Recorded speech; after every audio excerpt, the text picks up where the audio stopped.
a rotten hooker. I thought I was a good Christian. I go to church every Sunday. I thought I was a good Christian. I go to church every Sunday. I'm a very religious person. I thought I was a good Christian.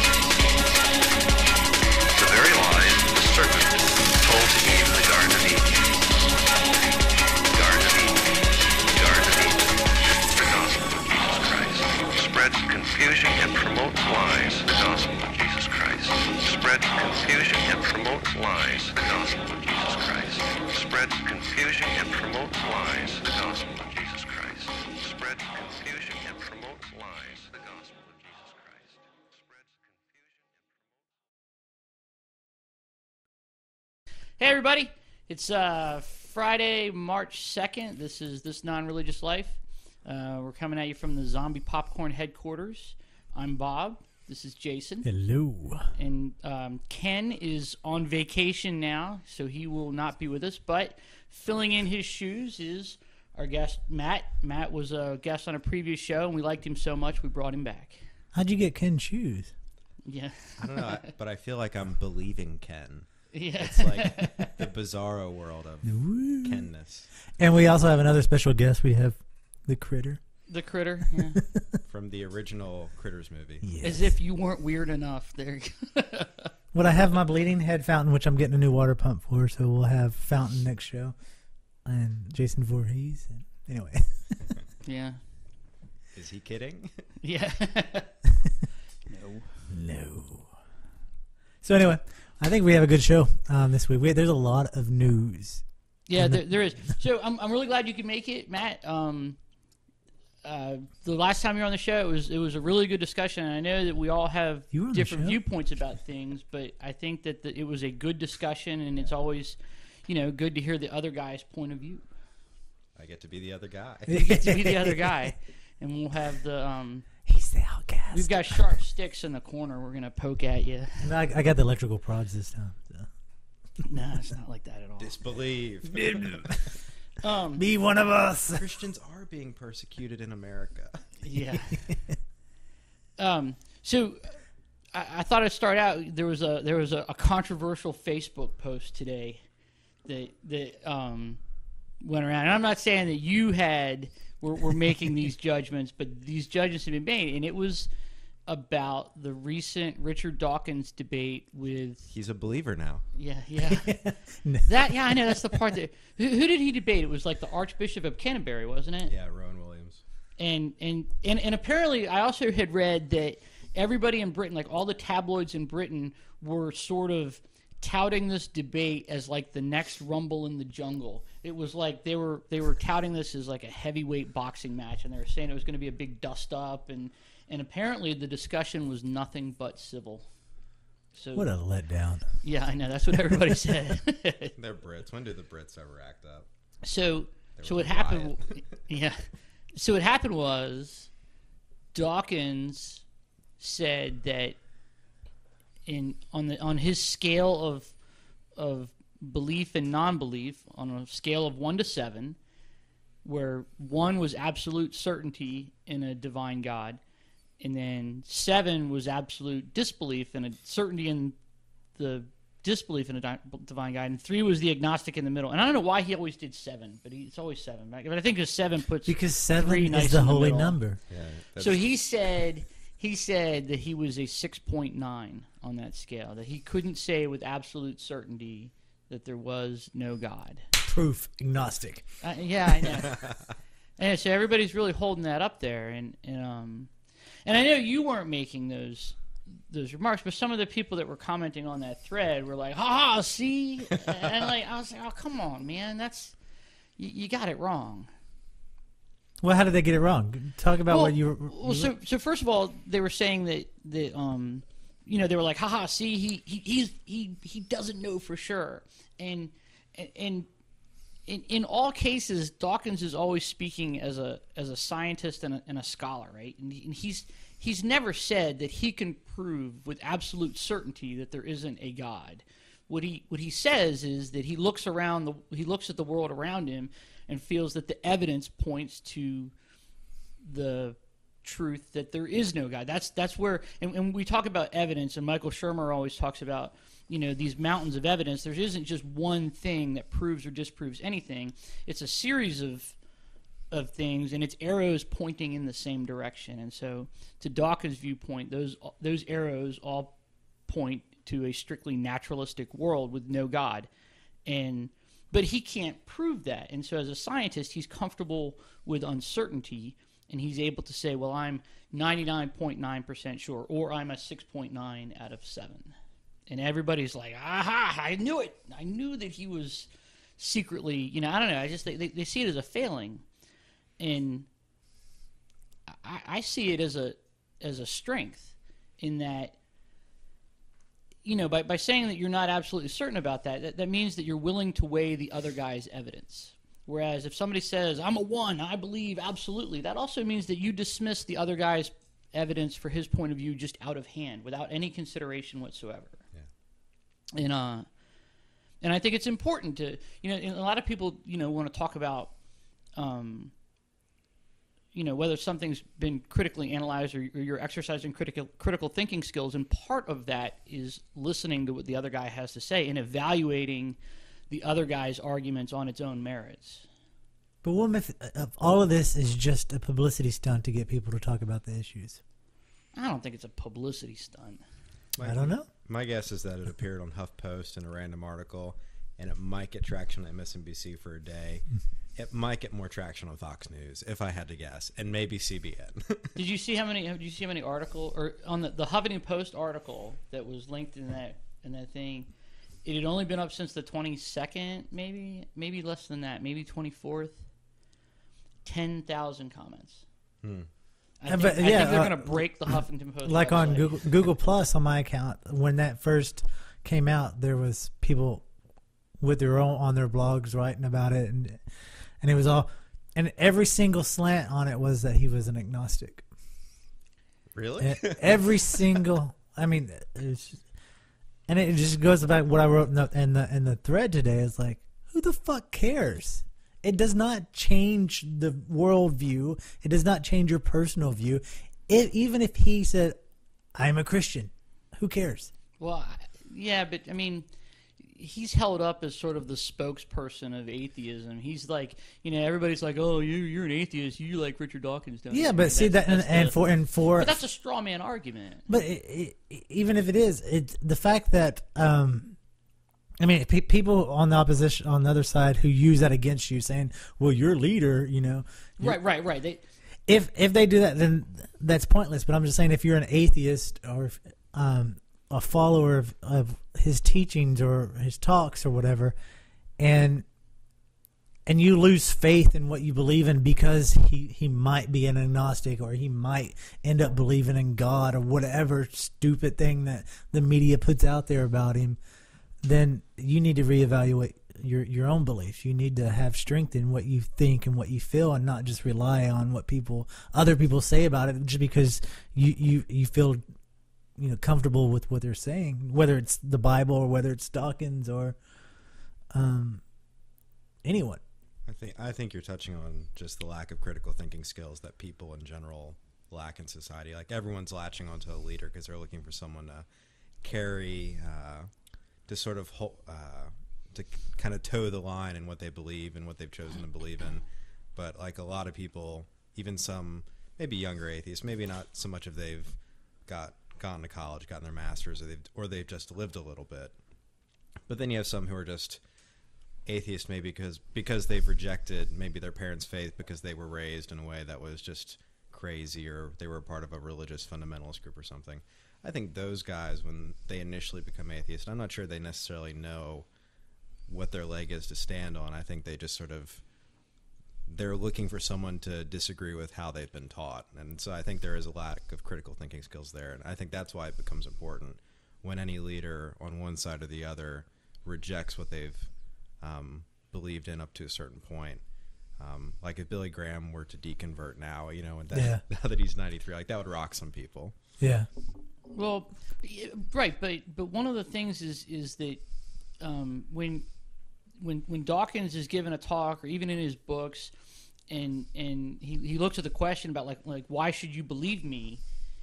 His answer is you shouldn't. You shouldn't believe what I say. You should look at the evidence for yourself and make your own judgments. And this is the evidence as he presents it, and you can dismiss it or you can accept it and form your own judgments from that. But I do agree that calling him a leader, the atheist leader, I think that's kind of a. Well, they do it with Darwin too. I mean, it's. Yeah.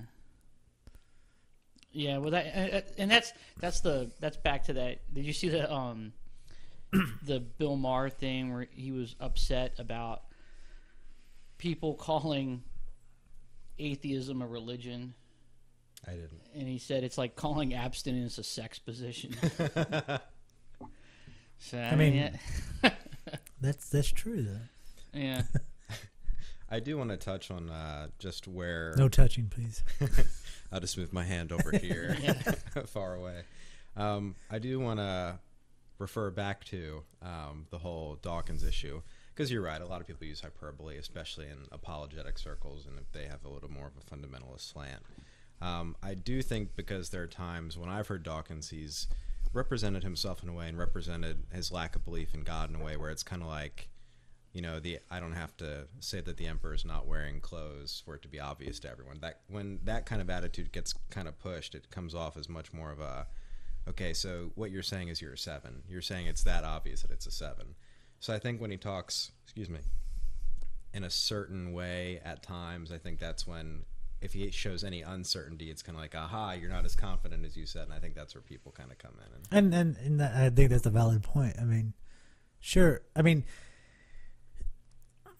it's interesting when we see people that are looked up, that people look up to, kind of or not on stable grounds that they seem to be. I think that's just our strange nature that we like to see things not being as true as they are,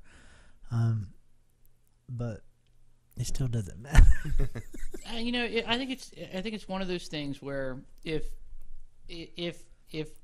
not that this would happen, but what was the name of the guy that the Archbishop of Canterbury? What was his name? Rowan Williams. Yeah, if Williams, like tomorrow you find out that Rowan Williams was involved in some kind of sex scandal, everybody in the atheist world would be like, aha, I told you, see? It would go the same way. So I certainly see that there's that desire to tear down the, not necessarily the leaders, but the standout individuals that are opposed to your way of thinking, I guess.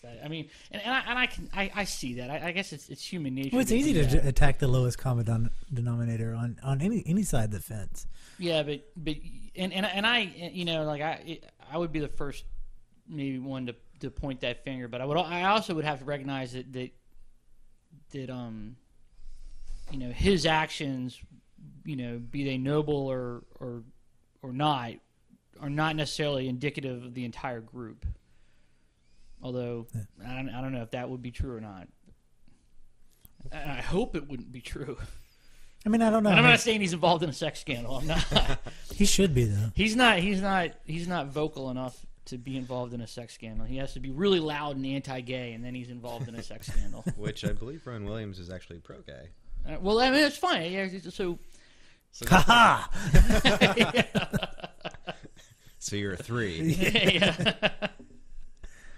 But I mean, you know what I mean? There, like, and I'm sure that I would fall prey to that too. Like, if he was involved in some kind of impropriety or something, I would probably be one of the first to point the finger and say, like, haha, look, see what he did, and then try and make the generalization that his actions are indicative of everybody else. When that's not necessary. Sometimes it is the case, but it's not necessarily so.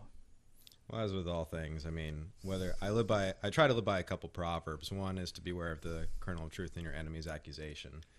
I mean, a lot of these are just almost not tongue-in-cheek, but they're almost cliche, because there's that one, there's the whole thing of putting yourself in the other person's shoes. Right. And really, I was thinking about it today, like, especially after I posted, and a buddy of mine started to comment. I just thought, and I ended up talking to him later on another chat device on the various social media that are available to us, and just said, if I was in his shoes, I mean, I know that if this was kind of, and I said, because I wouldn't say I'm a perfect one. I would probably, I'm not a 3, but I'm somewhere between a 1 and a 3. If I, but 3 is pretty close. Like that leaves he says 3 to 7. Well, on the Dawkins scale, 3 is absolutely in the middle, right? 3, and I think that's why he picks 1 to 7, because you find maybe 1.5. No, I guess 4 would be in the middle. 3.5 would be in the middle. Yeah. But anyway, so there's a middle ground. It's a broad spectrum. It's like, math is kicking my ass right now. Maybe I should have some more of this. If there is more. Here, let me help you out. Oh, yeah, sure, thanks. No, but I think, I wouldn't want... Oh, you didn't have to do that. I still have some. I'm good. Oh. Well, Look thanks. at that. And you see, this is like halfway communion, so really I've suckered you into Eucharist. Yeah. I have some bread if you need it. Yes. See, I made some converts right here on this Right. non-religious live. We were changing our name. Episode 40, it happened here. Yeah. Welcome to This Religious Life. Although that does remind me of, this is way off subject, but the little bottle openers, when I was a kid, we used to call them church keys because it opens the holy water. It's good. I just thought everybody did that. No. But going back, I do think, I would want someone to do for me, or I would want to do to someone else what I would want them to do for me. Like, I don't want, if I express doubt, for someone to say, well, you're not really, a Christian, or you're not as serious as, old fundamentalist McPhee over there. Like, Well, right, but I think that leeway in this issue is not necessarily giving yourself wiggle room to get out of something. It's allowing yourself the intellectual breadth to explore other ideas, and I think there's some merit to that.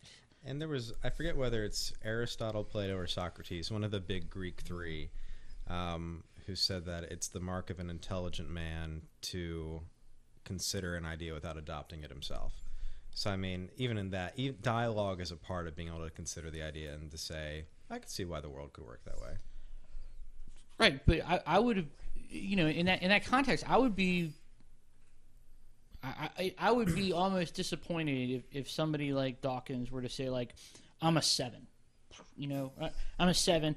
Absolutely, I know for certain that there is no God. There is, it's purely a natural world. I know it. I know it for a certainty. But he's not. He's not going to do that. He's a scientist, and scientists deal with uncertainty all the time, and they're comfortable with it. And I also think that level of uncertainty that maybe a scientist deals with every day is not something that we, as John Q. Public, is comfortable with. Like, we like certainty. We like things to be. We're like the public at large, I think, doesn't like shades of gray. We like, clearly delineated issues, black or white, one side or the other. Maybe that's why we have Republican and Democrat. And the third party, nobody can get behind that because that'd just be too crazy. I don't know. I think we lose sight on both sides of the fence when we start trying to point the finger and say he's a Christian, he's an atheist, he's an agnostic, he's whatever. And instead of judging people by what their definition, I mean, I know we have to have definitions as humans so we can understand what we believe. The use of language, the inherent meaning of words. Yeah. But instead of focusing so much saying you're a Christian, you're an atheist, therefore you're in this box, and we actually just say you do these actions and you do these actions, and we judge people by their works, their daily works. It doesn't matter if it's Christian or not. And I think, in fact, let's get rid of all categories and names. Instead, we'll go by numbers on the Dawkins scale. So we'll be 6. Well, even 6 and number 1. I mean, then we've gotten it.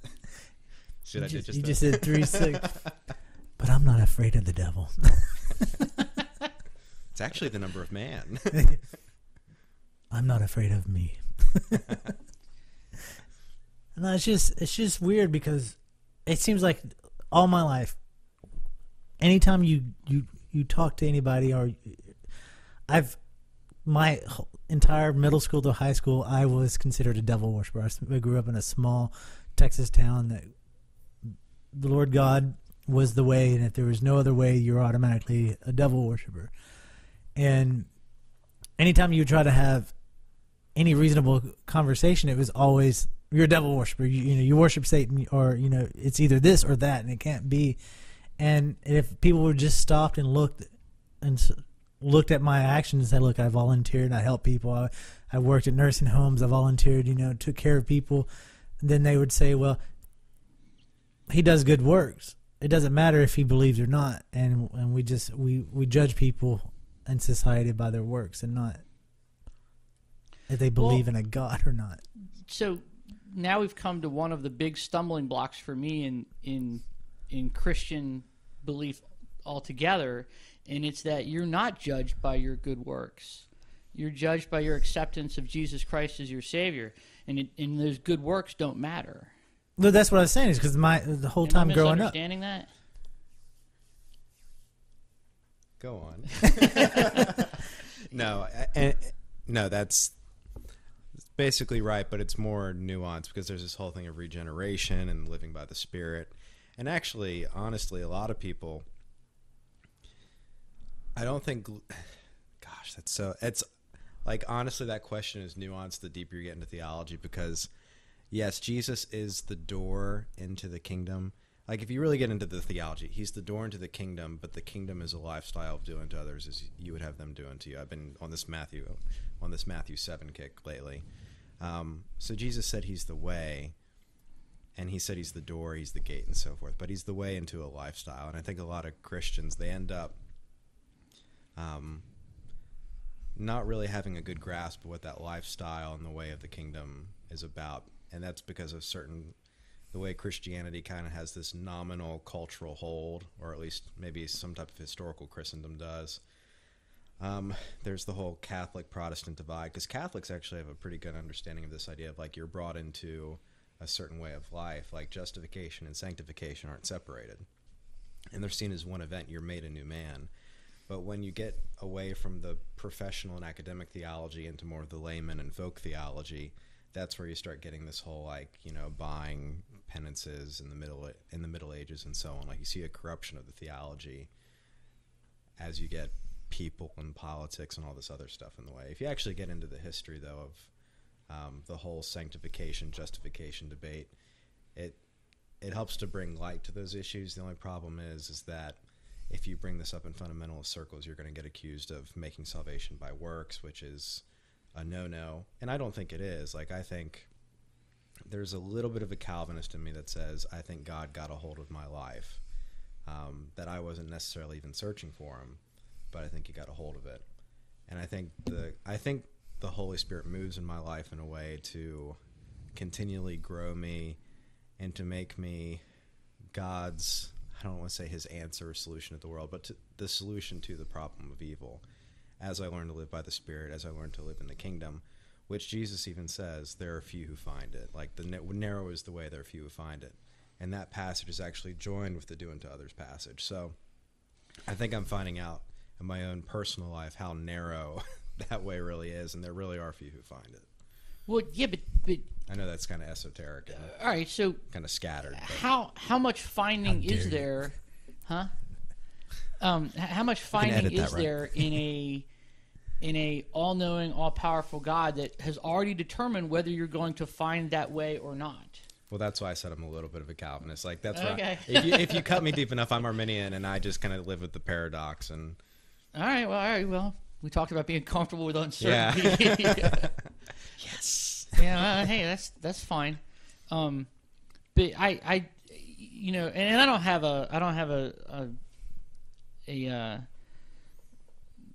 maybe I don't have too nuanced a view of it, but it is my understanding that good works are not the way into heaven. No, they're not. Not if they come before the acceptance of Christ. Like, there needs to be that. There needs to be the acknowledgement of saying, like, in terms of what I owed, in terms of sin, in terms of my debt to the law and so forth, like, Jesus' faithfulness made the way and opened the way for the Spirit to come and make me new. by his death, and specifically by the resurrection, but also by his faithfulness to God under the law. So, at the Jewish law, so Torah. So there's kind of that element that comes into play. So yes, you're saved by Jesus, and the only way in is through Jesus, and the only way to really do any works that matters through Jesus, because, and this is kind of more of the Greek Orthodox understanding that man's problem isn't that we're too good or too bad, because man can be very good apart from God. The issue is the life of God, and the life of God that makes us into the image of God, and that without the life of God, we're really kind of just a beast, and we have this idea of the broken image of God, but because of the resurrection, that's when the Spirit comes and gives us the life of God, which it's almost kind of like how, and creation's a good analogy and picture of this, of the Spirit breathing into Adam, like breathing into the dust of what's there. That's kind of what salvation does when it comes to Christ. And Okay, well, and all fair enough. I don't know if that paints a good picture or not. Yeah, well, it does, and it actually it sparks another question, a long-term question I've had. I've always had this question, and I've always been sort of tripped up by people who have very devout beliefs, and I think we've even mentioned it before on the show. And funny enough, I saw an answer to this question, and it turns out it was the Mormons have the answer, and I saw this. All right, so it's always been my this burning question. This is one of the questions that started me wondering about faith in general. Is there's always it's always about accepting Jesus. Gotta let God in your heart, accept Jesus. But there are and will be and have been many, many, many people, too numerous to count, that have lived their whole lives and never saw page 1 of the Bible, never heard word 1 about the word of Christ. Right? So how could they have ever had the opportunity to accept Jesus and find their way into heaven when just circumstance alone determined their where they were born and how they lived? That circumstance dictated by the very same God that laid down the rules that you have to have Jesus to get to heaven, and yet he's already made those people excluded. Well, I can answer this. In Revelation, it says there's only a certain number of people going into heaven. So there you go. Yeah, well, that's a poor answer in my opinion. Now, however, and I've always it's a giant FU to the world.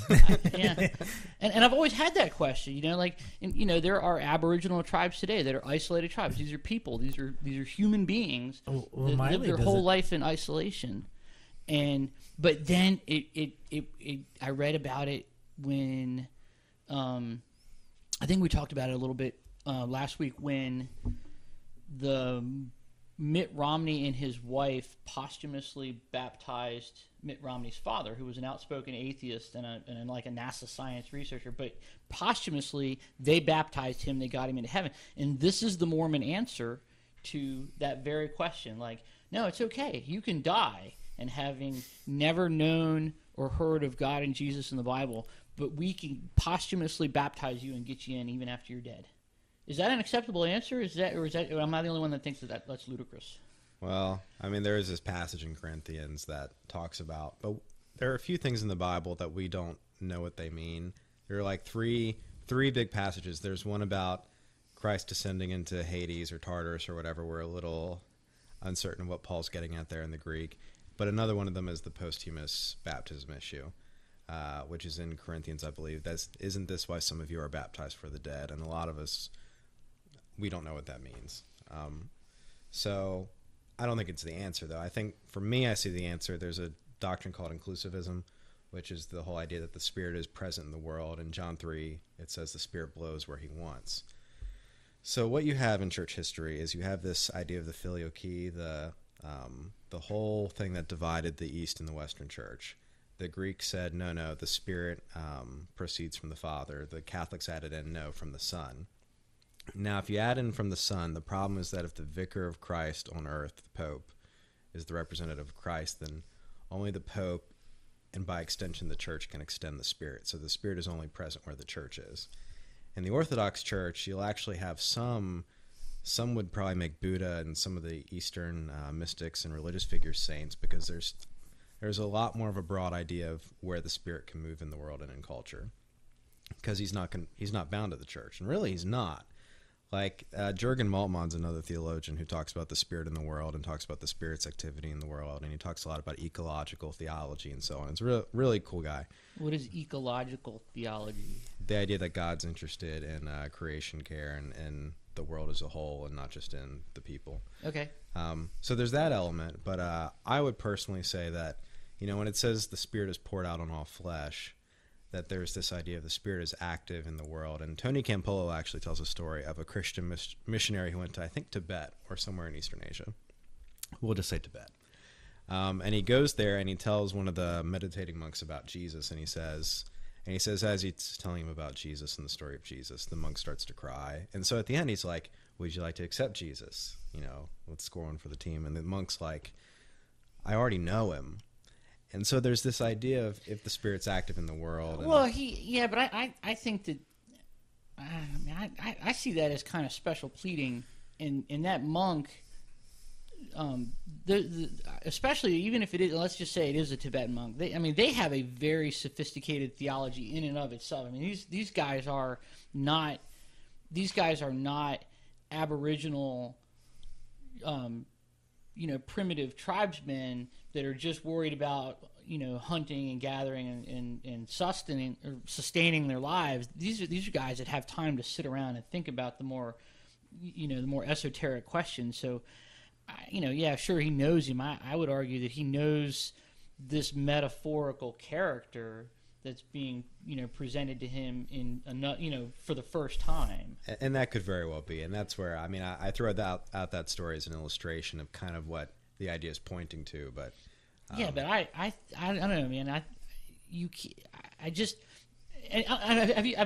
you tackled this question before? Is this something that I've thought about? Yeah, because this is a problem I had growing up of like, okay, the church was confined to Rome for hundreds, 1,000 years, or Europe and the Mediterranean and so on. It was just this idea of like, it just seems uncool from the spiritual experiences I've had and from what I read. It just sort of seems like God doesn't just want to send people to hell without giving them a chance. So yeah, but come on, for there are still uncontacted tribes in South America, and to say that, and I like, let's just even, I don't know, to say that the Spirit is out there and that they've been given this opportunity that maybe they've passed by. It sounds like... Oh, I'm not saying they pass it by. That's where there's this phrase that gets thrown out, walking in the light that you have. This idea that living by the moral law, or kind of the whole idea of God's foreknowledge. Like, does he know that you would have responded? There are all these hypothetical questions that really Christians have a hard time tackling, because on the one hand they have their own religious experiences, and on the other hand they also have this idea of like, oh crap, but our dogma says all these guys will go to hell without Jesus, so what do we do about this? I think the main question from all of this is why did the monk cry? Was the storyteller that bad, or why was he cry? The story was that bad. It's like, no, not again. It's totally mistranslated. He doesn't want to know what he actually said. Yeah. It's a tough question. That's not even an answer that I'm fully satisfied with. So yeah. Well, just accepting that, just admitting that like there isn't a good answer, that's good enough for me. I'm not trying to change anybody's mind. That's not what you said before the show. I'm just saying, and other people have made those, other people that I have asked have made those similar answers. Like, those are the answers I get, and I find those answers unsatisfying too. And in fact, I find them so unsatisfying that it makes me ask other questions and look at things in another light. And that just might just be me. I don't know. But at least I know I'm not alone in knowing that it's unsatisfying. No, you're not alone. Definitely not. And that's unless this is now you're a 2. Yes, just working my way over. Just kidding. No, this is where Calvinists will give the answer simply the idea of limited atonement, like yeah, God loves some people more than others, and if you're in, you're in. If you're not, you're not. And it's kind of left to that. Well, my grandparents totally believe that. They believe that they'll have a special place, in heaven next to God, and there's like levels. There'll be lessers that will be into heaven, but they won't have the paradise that they know because of the money they've given to the church or whatever. I forget who. I think it had to be in the Huffington Post that I read that thing about the posthumous baptism by the Mormons, and whoever was writing that article, they found that posthumous baptism by the Mormons, they found that was an elegant solution to that problem, and I was like, I don't know. It seems fideistic to me. It's just this faith in faith type of thing of like, well, this just solves the problem. Like, we have our answer. Like any answer in a can. Like, yeah, I really don't see a problem with it because, say if I live my life as I do now and I die, and Miley is not around, and my parents, pay for my funeral and have the service, they're going to have a hardcore Christian Southern Baptist ceremony.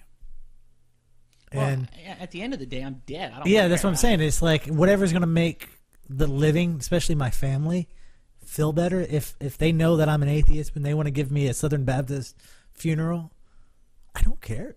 I mean, it's not going to change my soul. It's not going to change my state. But it's going to make my family feel better that they can live their life knowing that I'm in a place that they feel is better. What does a Southern Baptist funeral look like? A lot of cowboy hats. I bet it's a lot of like singing and crying. Man, singing and then crying and then more singing and crying. Country music? No, we've actually been to one. And there's a cowboy church that we went to, and I'm serious. They all wear cowboy hats. I believe you. Everybody in Texas wears cowboy hats. And the church is a barn. It's like an old. You were born in a barn. I kid you not. No. Next to Jesus in the manger. I mean, remember that episode of Family Guy with the Super Devil? What is it? No, I don't think I ever saw that. that episode of where they moved to Texas, and like the news is reporting about the Super Devil, and Peter accidentally shoots out of the sky. It's great. Yeah, all right. I have to check that out. I didn't know there was a super devil. I may add something new. So, all right. So your Tibetan monk. It's not really Tibetan, but there was this other news story that I thought was interesting about Centaur. Yeah, no, Centaur is such a dude. The frothy mixture himself. Don't Google that. No. But there was an article about the headline is "Protesters Disrupt Senate Hindu Prayer." This. And I thought this. Well, all right, so it's not Hindu, or it's not Tibetan, but it's Hindu. It says for the first it's all time the same ever, from America. a Hindu clergyman opened the U.S. Senate in prayer Thursday. Rajan. First time ever. This is historical. This is the first time ever. And he's the interfaith relations at Hindu Temple in Reno, Nevada. Was invited by Senate Majority Leader Harry Reid to give the day's opening prayer. And Zed said, "Let us pray. We meditate on the transcendental glory of the deity supreme, who is inside the heart of the earth, inside the life of the sky, and inside the soul of heaven." And then it says, the prayer was interrupted by protesters in the Senate gallery who shouted, "This is an abomination." We are Christians and patriots, quote. So, I'm just upset that they were patriots. I am a staunch separationist. I don't think that the Senate has any business opening their day in a prayer.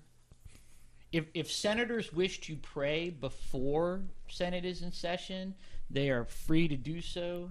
But I think that any instance where the government opens their official business with an official prayer, it causes problems such as this. And I can see where they were like, well, let's be diverse about it. We're going to have a Hindu prayer, and maybe next week we'll have a Muslim prayer. And So the question is, do they have Christian prayers at all the other times? Yes, I'm certain it is. Or some type of maybe civic deistic prayer of some kind. But it's certainly Judeo-Christian in nature. Yeah, and that's most Western deism anyway. It's still this idea of, it still points to. The moment of silence. So one, I think that like, one, it has no business being there, and I think they're taking a step in the wrong direction with trying to diversify the prayer, like make it a Hindu prayer, and then, well, like, what's next? Is it going to be a guy doing voodoo prayers? I want to say the atheist prayer. And, yeah. I'm up here to say nothing.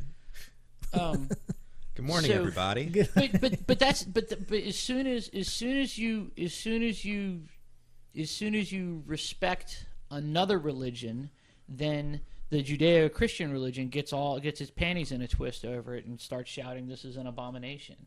It We're has no. I don't Christians. think there should be any prayer. Well, you're forgetting the rest of it. They said we're Christians and patriots. Christians and patriots. That's why this is. Manifest destiny, baby, right there. Yeah. I think Jon Stewart had a really great thing when they were talking about the whole war on religion thing. Did you see the clip where he was like, "You're mistaking a war on religion for not getting everything you want"? Right? Yeah, I did see that. This is not a war. This is being a part of a society. Yeah. And we're not monolithic.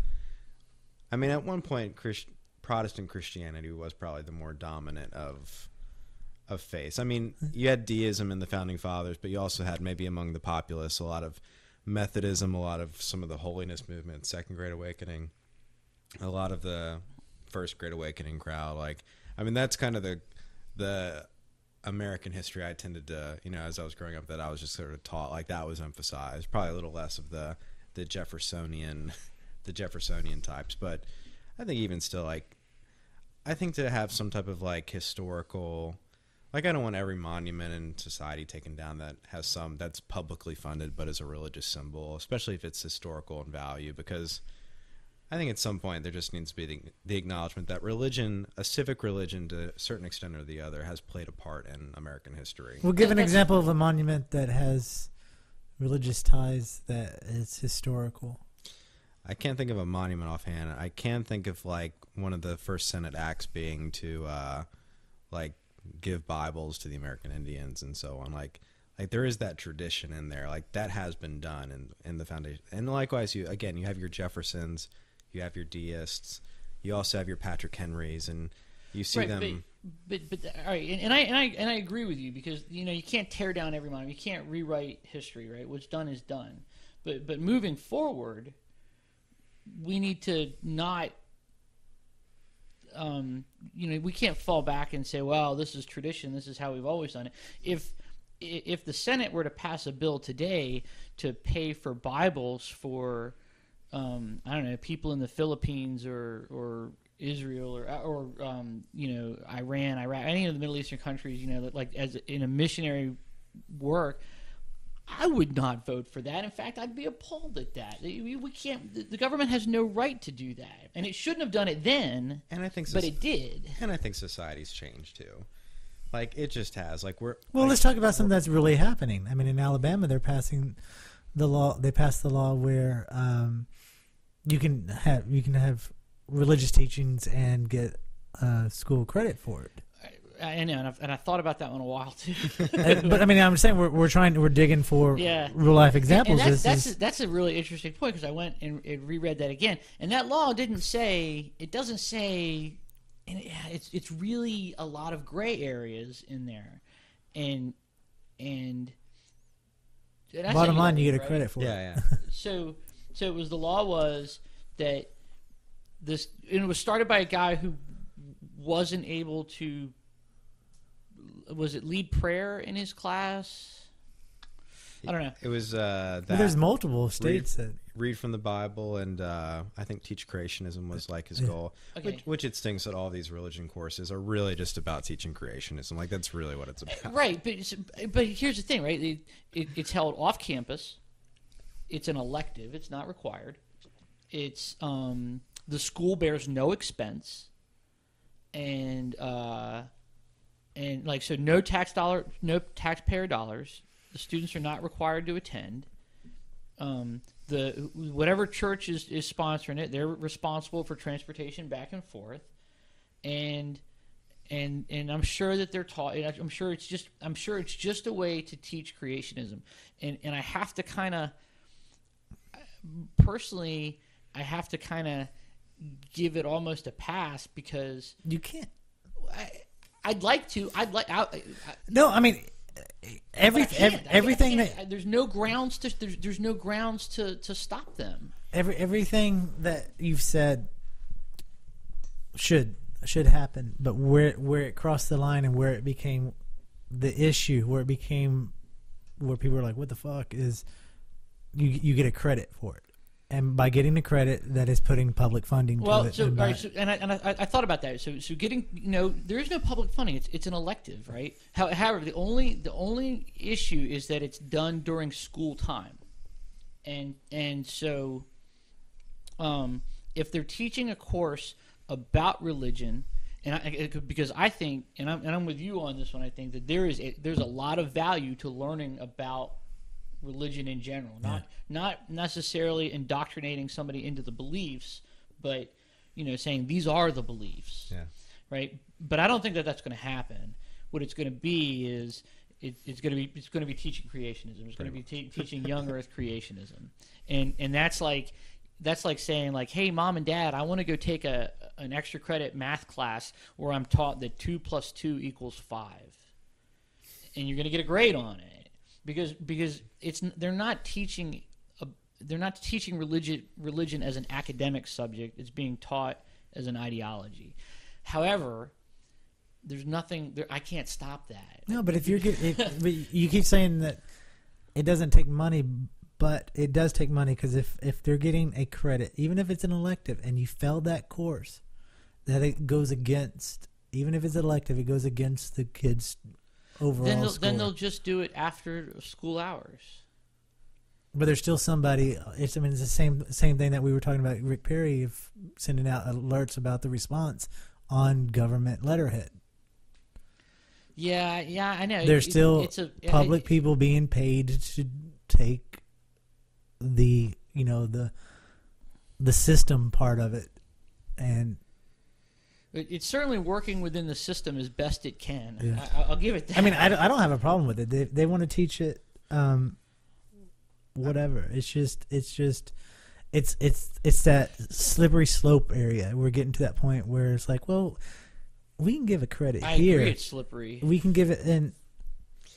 I think the one thing, I think whether it's that or whether it's the Hindu prayer in church, I think at some point there is something to be said, and I think this is part of what informs the religious crowd sensibility about things like civic religion and prayers before the Senate opening and so on, is that because religion is such, even though there is a growing trend of non-religiosity in the U.S., it still represents a good chunk of people's ideology somewhere, even if only in word and so on. Like that's still part of their lives to one extent or the other. And I think for them to say they want that, I think some of the outcry comes from just, I don't like the total dichotomy of like an established faith, like an established church is one thing. Like there should be no particular denomination, church, particular faith, sect, institution that's funded. But the idea of completely removing religious ideas from the secular institutions when those values do inform the individual representatives themselves, they do represent the American public. I think at some point religion is a part of the public sphere, and so I think to have it represented in some way in more of a partnership of institutions and less of one controlling the other, I think that doesn't necessarily break the value of disestablishmentarianism. I think it can still work. But see, the thing is, on both parties, it's not in the best interest, because both sides are they're advocacy groups. They're not. That's good. They're not just saying, yeah, we're giving the education. No, we want to give the education because it is on the Christian side, it is our true belief that we have to get this information out there.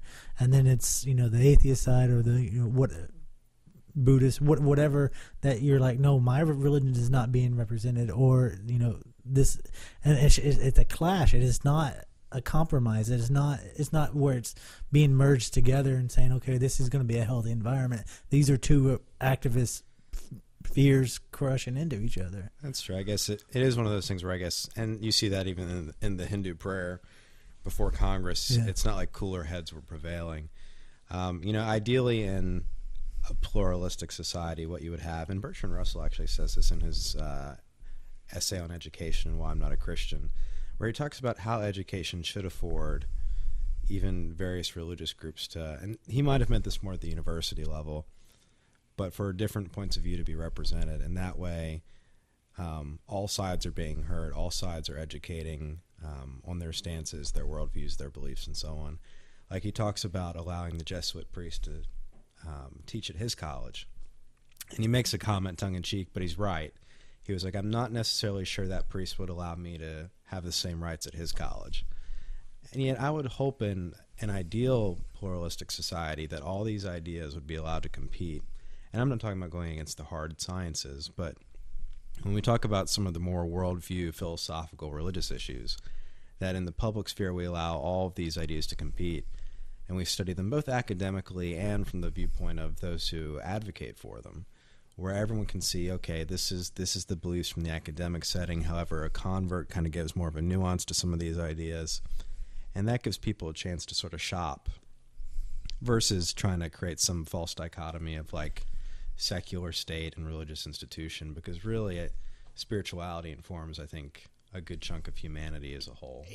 It does, and I absolutely agree with you that it does inform, who we are. And I would say that those people, when you said that they were wrapped up in their religious belief and their ideology, I would say that it's not just part of their ideology; it's part of their identity. It's their sense of self is really tied up in that. And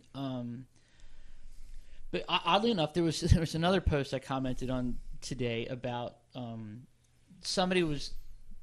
It was on the Alt Daily site, and they said something about liquor laws in Virginia, and how in Virginia they're making a change where some liquor stores will be open on Sundays and available to sell liquor, and some people are all upset about it because and what they're saying though is that the people who opposed this change, who made the laws that you can't sell liquor on Sunday, they were religiously motivated to do so because their religion informed their morality. They made laws, but they were religiously motivated laws.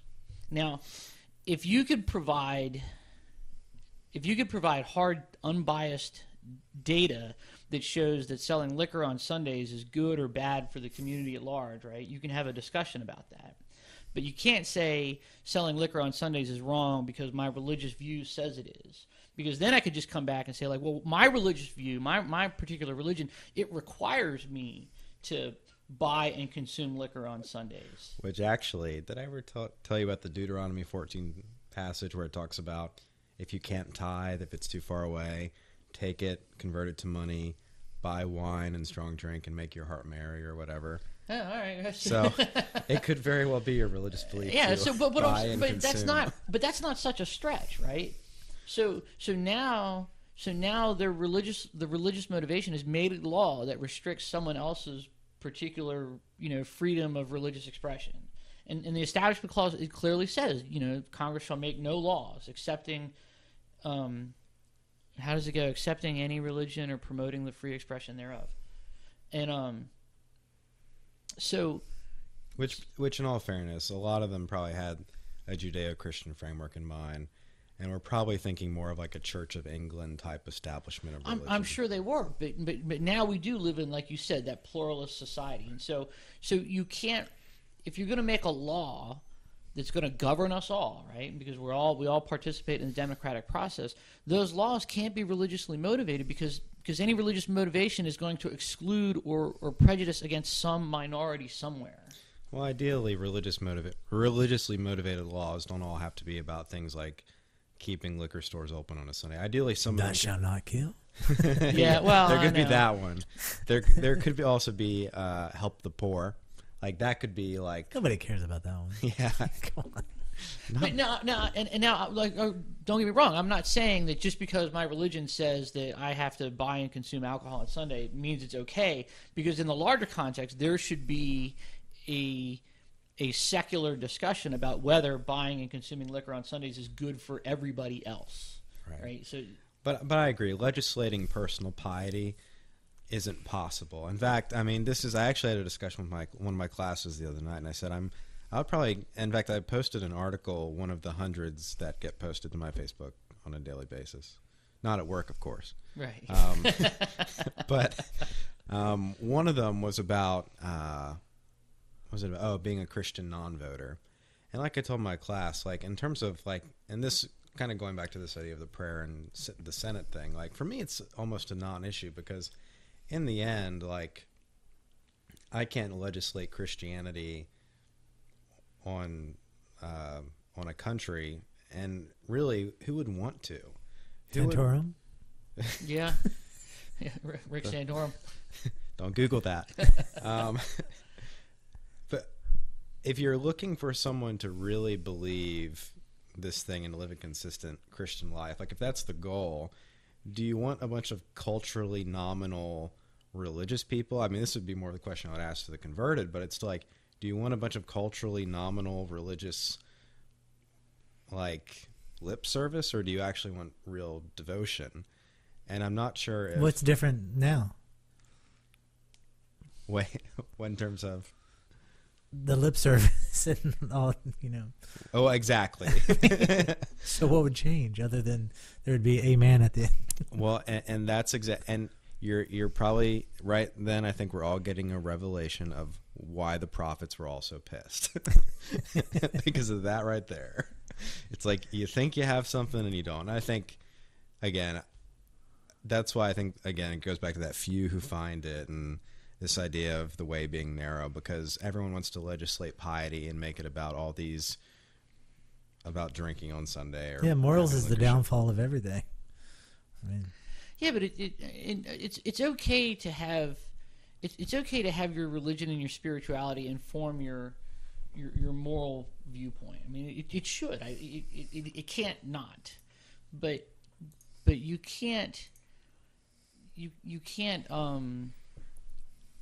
impose those behaviors on other people. You can if the church starts paying tax, just like the Vatican. Yeah. That's really, like, we got to cover that another day, because that's really muddy. Yeah, we only have two more minutes anyway. Yeah. We were going to talk Santorum. Yeah. We're gonna talk. What I really wanted to do today was to show my support for the Girl Scouts, because they that never sounds good coming from an old man. I know, right? I happen to think. Please don't show your support for the Girl Scouts if you're over 30 and a man. I thought it was this week. I guess it was maybe a couple days ago that a church in Chantilly, Virginia. Oh, I know, that's another right. Virginia thing, right? Go Virginia! It was a church in Chantilly, Virginia. They booted the local Girl Scout troops because of the apparent ties between Girl Scouts and Planned Parenthood. And there is none. And because the Girl Scouts are being... and then what was the guy who was the representative from Illinois? He said that the Girl Scouts was just a group of lesbians and who were teaching little girls to have sex and yeah, what positions yeah. that. Yeah, I read that guy's an idiot. Times have changed. When I was a kid, I went out and bought. In fact, I read that article. I went out and I bought an extra box of Girl Scout cookies. Because they've been out here in Collie, haven't they? Yeah, sure. No thanks. I don't support that. These are the best Girl Scout Somebody cookies, hates the Girl Scouts. One of us has to be the mind of reason. I don't know. So I don't know why the Girl Scouts are getting beat up this year, but I'm behind them. That is really good. They are. They're delicious. It's the tag along. It's the lesbianism. That's what makes it so sweet. Made with lesbian love. And as we end the show with that downfall, topped off with Santorum. Ooh, yeah.